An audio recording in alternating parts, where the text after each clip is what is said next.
السلام عليكم. النهارده جايب لكم حاجه ان شاء الله تعجبكم. يلا بينا نفتحها سوا.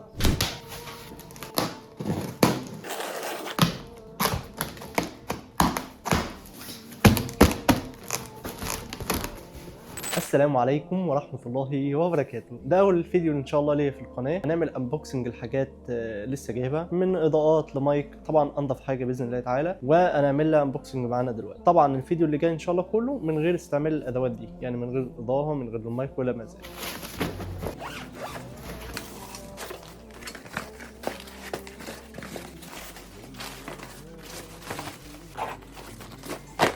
طبعا احنا معانا قطعتين سوفت بوكس مقاس كبير 50 في 70. الحوامل بقى ألمونيوم قوية وبتوصل لطول 2 متر، ويعني تصور وانت واقف او قاعد براحتك. والسوفت بوكس نفسه بيتحرك في كل الزوايا، يمين وشمال وفوق وتحت، عشان يجيبك من الزاوية اللي تريحك.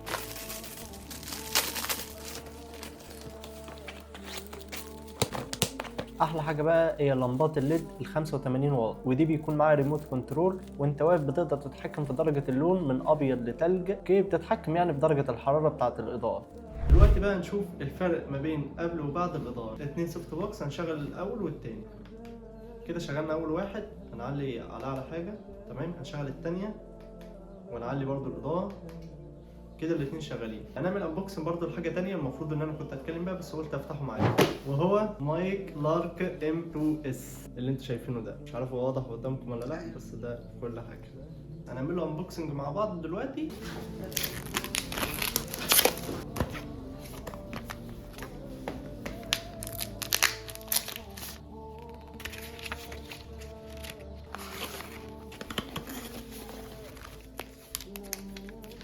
عندنا بقى محتويات المايك: 2 ميكروفون TX حجمهم صغير جدا، ووزن الواحد فيهم 7 جرام. وعندنا تاني حاجه 3 مستقبلات RX مختلفه عشان يركبوا على اي حاجه عندي. احنا عندنا مستقبل للكاميرا، كاميرا RX، وعندنا مستقبل للموبايلات الاندرويد والايفون الجديد اللي هو USB Type C، وعندنا مستقبل لموبايلات الايفون اللي هي اقل من اصدار ايفون 15، وعندنا مشبك تيتانيوم عشان يثبت الميكروفون في الايدون باحكام، وعندنا 2 فروه تتركب فوق المايك لو انت بتمشي في الشارع وبتتكلم في صوت في مكان فيه هواء يعني وكده.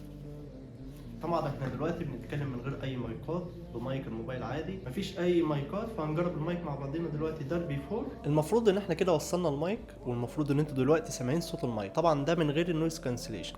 كده المفروض اتفعل معانا النويز كانسليشن، تمام. فالمفروض كده الصوت بيكون اوضح. دلوقتي ركبت المايك عليا، المفروض ان انتوا سامعين صوتي كويس بالنويز كانسليشن بكل حاجه، تمام. دي حاجه. الحاجه الثانيه، ان شاء الله ده اول فيديو ليا في القناه زي ما قلت لكم. الفيديوز الجايه ان شاء الله يكون فيها كونتنت كتير، خاصه المونتاج. حابب اعرفكم بقى بنفسي. انا اسمي مصطفى محمد، فيديو اديتور، بقالي في المجال يعتبر 4 سنين. حبيت ان انا اظهر على السوشيال ميديا من جديد، عشان بمعنى صح اعلم الناس، او الناس تستفاد من الايديت بتاعي. اي حاجه اتعلمتها ان شاء الله اعرضها عندي في القناه، عشان مش عايز اكتسب الحاجه دي لوحدي، لان انا شايف ان هي ممكن تكون مصدر رزق لكتير من الشباب، خاصه في مصر وبره مصر. اي ستايلات محتاج ان انت تستفسر عنها تتعمل ازاي، اي موشن، اي جرافيك، اي حاجه انت شفتها على السوشيال ميديا وحابب ان انت تعرف تتعملت ازاي، ابعت لي على طول في الكومنتات، او كل خاص برايفت عادي. كل وسائل التواصل الاجتماعي ان شاء الله تلاقيها عندي في الديسكربشن، لو حابب ان انت تدخل تسالني على اي حاجه. مش عايز اطول عليك اكتر من كده. ما تنساش اللايك والشير والسبسكرايب، واستنوني في كل جديد ان شاء الله. السلام عليكم.